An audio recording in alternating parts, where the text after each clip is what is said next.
Kwingcebiso endiza kunika yona mhlawumbi yindlela ke ngoku yokwenza into okokubana bona baqhubeka njani nobomi babo, thina siqhubeka njani nobomi.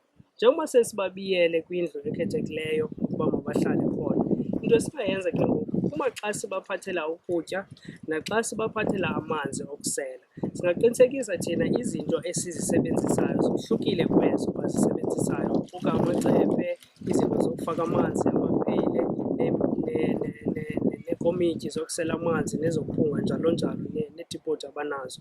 Sithi abaza kubaphekela, kodwa into esizayicela kukuthi loo nto sibasondezela yona thina siyibeke ecandukwecingo okanye ecandukwethango elo silibiyileyo, ukuze bona mhlawumbi senze umzekelo ngokutya umngqusho azawuphaka, aphume endlini necephe lakhe isitya sakhe, akhe kwimbiza esimbekeleyo afake esityeni sakhe, ogqiba ahambe ize thina sibuye sithathe imbiza leyo kuba kusengenzeka uba ibe nentsholongwane yona ezawuthi ibosulele. Namanzi ngokunjalo bona kwelaa cala bakulo bangasondeza ipheyile, thina sisondele nepheyile nathi elinamanzi, so sigalele kwipheyile labo singakange ipheyile lingqubane nelaa pheyile labo lamanzi. Ngaloo ndlela singanqanda ukuthi sesibabeke bodwa kodwa siphinde sibachaphazele.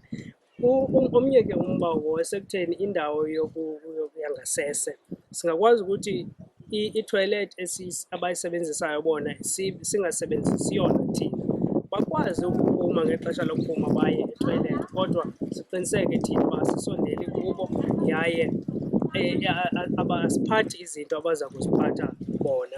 Xa begqiba ke babuya ethoyilethi baqinisekise uba bahlamba izandla ngesepha imizuzwana engama-20, 20 seconds ngaphambi kokuba ke bangene ke ngoku kwindawo abahlala kuyo. Singaqinisekisa ke nezinto ezifana nento yobana bayakwazi ukonwaba bephaa, bangayidlala ireyidiyo, singababekela nezitulo phandle, sibondlalele namakhukho phandle ngethuba loba mabaphume bazonwabele nabo bazive besekhaya. Singakwazi ukuncokola nabo logama bengaphaya kwecingo okanye ithango esilibiyileyo, sincokole nabo iindaba zalapha ekhayeni, kodwa ukuqinisekisa nje into yobana asikwazi ukubambana sigqithiselane ngesifo. Sisonke esi sifo sinqanda ukuba singachaphazeli abantu abadala bethu nasibathandayo.